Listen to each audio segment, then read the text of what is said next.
नमस्कार। आज हम भारत की एक बहुत बड़ी चुनौती वेस्ट मैनेजमेंट के बारे में बात करने वाले हैं। मतलब हम सब मिलकर जो कचरा पैदा कर रहे हैं उसका आखिर होता क्या है।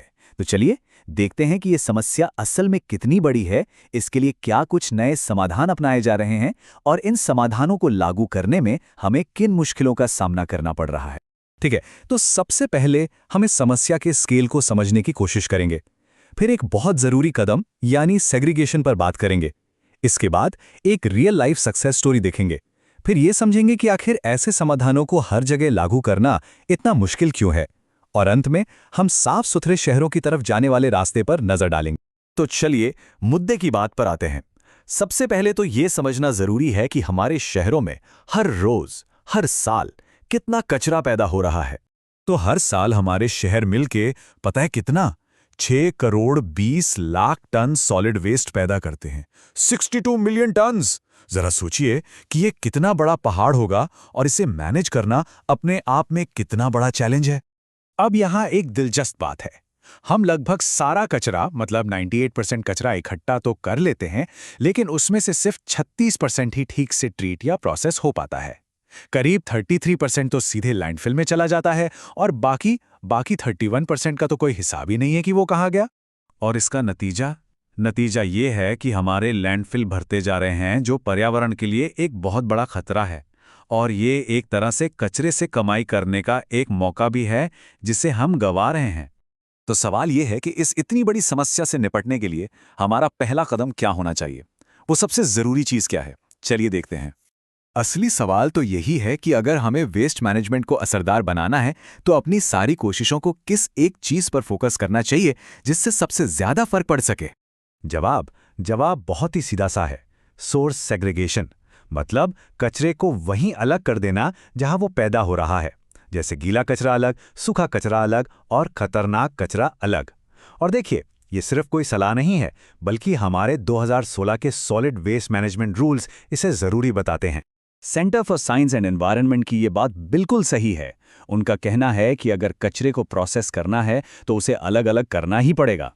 अगर कचरा शुरुआत में ही अलग ना किया जाए तो उसे बाद में प्रोसेस करना लगभग नामुमकिन हो जाता है। तो इसका सीधा सा मतलब है कि हमें कचरे को इकट्ठा करने से पहले ही 3 हिस्सों में बांटना होगा। पहला बायोडिग्रेडेबल यानी गीला कचरा, दूसरा सूखा कचरा और तीसरा घरेलू खतरनाक कचरा जैसे बैटरी, बल्ब वगैरह। चलिए अब सरकारी नीतियों और नियमों से थोड़ा हटकर एक असल दुनिया का उदाहरण देखते हैं। एक ऐसी कहानी जो दिखाती है कि जमीनी स्तर पर यह सब कैसे काम करता है। ये कहानी है साउथ दिल्ली के नवजीवन विहार की। यहाँ 250 से ज्यादा परिवार पिछले 1 दशक से मिलकर एक जीरो वेस्ट मॉडल चला रहे हैं। इन्होंने साबित कर दिया है कि जब एक समुदाय ठान ले तो जमीनी स्तर पर भी कमाल के नतीजे मिल सकते हैं। उनका सिस्टम बहुत ही सरल लेकिन बहुत असरदार है। सबसे पहले हर घर में गीला और सूखा कचरा बिल्कुल अलग अलग किया जाता है। फिर किचन से निकले गीले कचरे से खाद बनाई जाती है जो सोसाइटी के ही बाग बगीचों में काम आती है। इतना ही नहीं, जो खाना बच जाता है उसे जरूरतमंदों के लिए एक कम्युनिटी फ्रिज में रख दिया जाता है। और पुराने कपड़े और सामान को दान करने के लिए भी एक कलेक्शन सेंटर है। तो अब मन में एक सवाल आता है कि अगर नवजीवन विहार जैसा एक छोटा समुदाय ये कर सकता है तो फिर ये मॉडल पूरे देश में हर जगह क्यों नहीं अपनाया जा रहा। देखिए, एक लोकल सक्सेस स्टोरी को एक नेशनल स्टैंडर्ड बनाना इतना आसान नहीं होता है। इसके रास्ते में कई तरह की मुश्किलें और बाधाएं हैं। एक बड़ी समस्या तो सबसे ऊंचे लेवल पर ही है। सरकार के अलग अलग मंत्रालय ही कचरा प्रोसेसिंग पर अलग अलग आंकड़े देते हैं।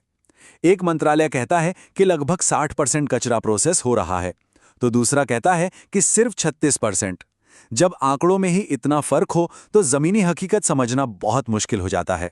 और भी कई बड़ी वजह हैं जो रिसर्च में सामने आई हैं, जैसे लोगों का रिसाइकल की हुई चीज़ों के बारे में अच्छी राय न रखना, इन चीज़ों की तकनीकी जानकारी की कमी, ट्रांसपोर्ट और एनर्जी का ज़्यादा खर्च, मुश्किल नियम कानून और सबसे बड़ी बात, रिसाइकल किए गए सामान के लिए एक मजबूत मार्केट का न होना। तो अब जब हम इन मुश्किलों को समझ चुके हैं तो हम उन ज़रूरी कदमों के बारे में भी सोच सकते हैं जो हमारे शहरों को वाकई में साफ सुथरा बनाने के लिए ज़रूरी हैं। आगे का रास्ता साफ है, लेकिन हमें कई मोर्चों पर एक साथ काम करना होगा। हमें लोगों को और ज्यादा जागरूक करना होगा, उन्हें सिखाना होगा।